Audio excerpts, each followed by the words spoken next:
Welcome guys, in this video we're going to go through fitting light bars onto cars. This is my Jimny. I have 2 light bars on the Jimny. We're going to go through unboxing some brand new light bars, fitting them onto the car, what are they like at night, and my overall thoughts of whether it's worth putting these on at all.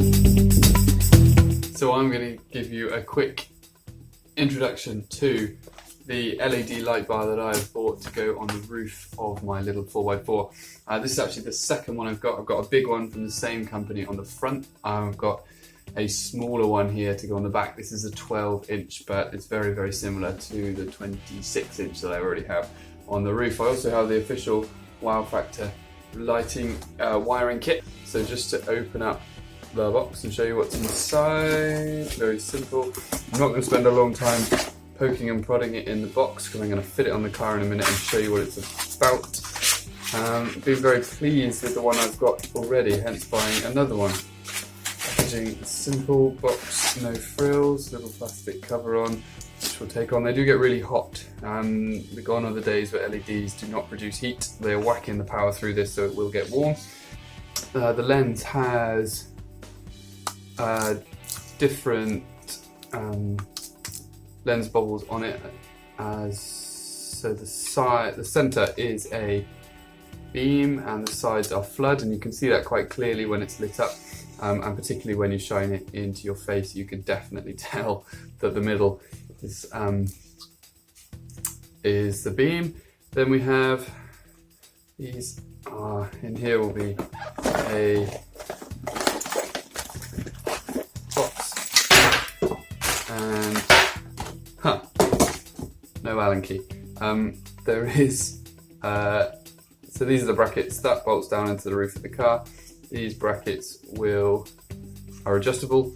So if on the one on the front, I've had to set mine as high as it will go to get it to shoot down the road, and even then I had to trim the Allen key that they gave me for the big one that they haven't on this one, trim it down so that it actually I could fit it on adjust it while it was on the roof of the car. So wiring kit comes pretty standard. They do give you instructions, which is always handy, and I probably will follow those despite my inclination just to give up with instructions. Just the connector. So we have fuse in here, fuse, 2 fuses, and a toggle switch to mount in the cab, the battery connection, and the relay. I actually absolutely love the sexy little old-fashioned toggle switch, so I'm looking forward to having that in the cab. Proper old school. My car is 20 years old pretty much, so fit right in. So there we go. This is what we have to work with. Wow, as a Factor, as a company, I bought this on eBay, asked them a few questions. They did get back to me fairly swiftly. They didn't directly answer the question I asked straight away, that has to be said, but they did communicate with me and were relatively helpful. So on the whole, I would recommend them as a company. I wouldn't mind buying from them again. I'd say this is the second and third product I've bought from them, no problem. So I'm going to bring the car in now and show you the one on the roof, and then we will have a go at mounting this one on the back of the car too. And on the roof you'll see the 26-inch 5D LED light bar. I was a bit concerned that this was going to look a bit small, because they do go up to 48 inches, but actually this one is plenty for this car and it looks absolutely fine up there. And it sits just below the roof bar height, so I can put flat things, planks of wood, doors, that sort of thing on the roof, and I don't hit the light bar, which is great. That was one of the things I was worried about. When I bought this car, it had some old-fashioned light bulb style rally lights on the roof, but they just weren't bright enough for what I wanted at all. This is probably 10 times as bright. So at the back of the car now, I've been inside, I've taken out loads of door handles and the mirrors, internal things, so that I can free the ceiling cover. So now I'm just going to offer up the light and try and work out where I want it. I want it quite close to the back so I don't get a shadow off the boot of the car. So that looks like it's going to be totally fine. So I'm going to measure that out now, make sure we're all even, and then I'm going to have to bite the bullet and drill a hole in the car. So bear with me.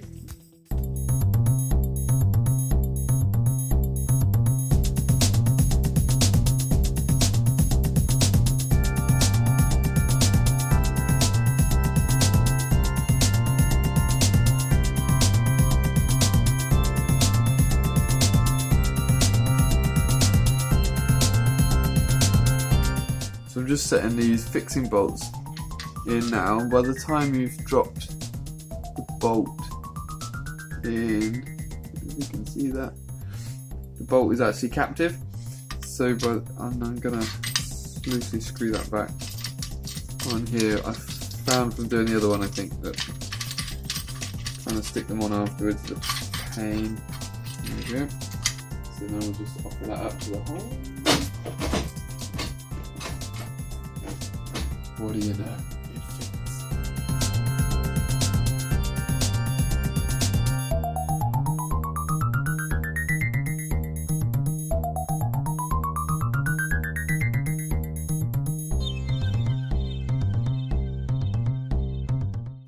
So under the bonnet of the Jimny we now have lots of spare wire, all coiled up, connection to the positive, negative, under, into the cab, and down to the toggle switch. So we are wired up and we are ready to give it a test.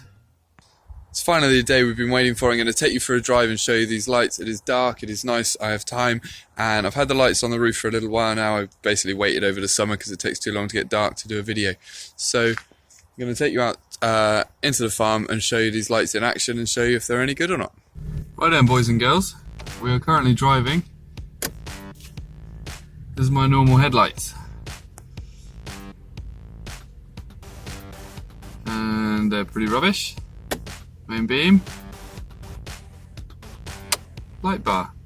To be honest, I'm not sure whether the video is going to do this credit or not, but at close range it is like turning on the sun. This is the 26-inch light bar at the front of the car, and turn down this lane.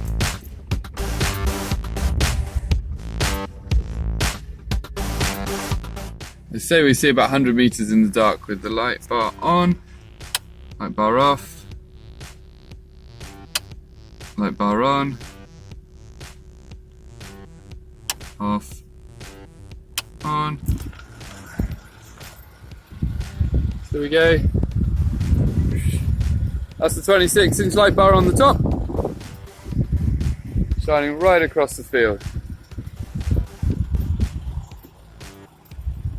And on the back, we now have the 12-inch light bar. Again, it is shining. I'd say 75 meters is illuminated. We've got a good angle of cover from the car. The angle of flood lighting is good. I use it a lot when reversing around badly lit areas off-road. That's my reversing lights. You can see, can't see a huge amount. Back on the spotlight. Oh, what's that? So for this sort of manoeuvre off-road, I'm really chuffed to have one on the front and the back. Driving around the farm, to be honest, I don't even bother whacking my headlights on most of the time. I just use the light bars because they are so good at just providing an all-round light. And I say at close range it really is illuminating everything like day. It just provides a fantastic light, but not messing around. That's what I really don't like. The fact that before I stuck these on, it was really a lot of messing around.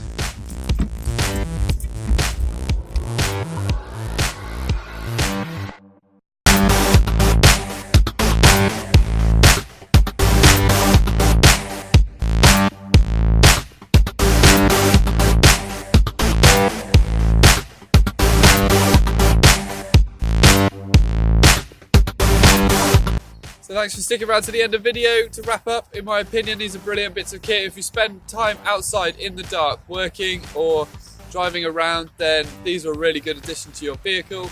They provide tons of light, they're really affordable, easy to use, easy to install, and reliable. I've had these on over a year now with no drama whatsoever. So the links to all this gear is in the description if you want to have a look. Everything I've bought's come off eBay from that Wow Factor shop, so if you're thinking of getting some, click down there and have a look. It's well worth it. Thanks for if you've subbed onto my channel since my last video, really appreciate that. Not the normal sort of thing, I got loads of creative building things coming in the pipeline, but this seemed fun and I'm just experimenting, having a good time. So thank you for that. If you haven't subbed, please join in. Thanks for watching to the end of the video. See you next time.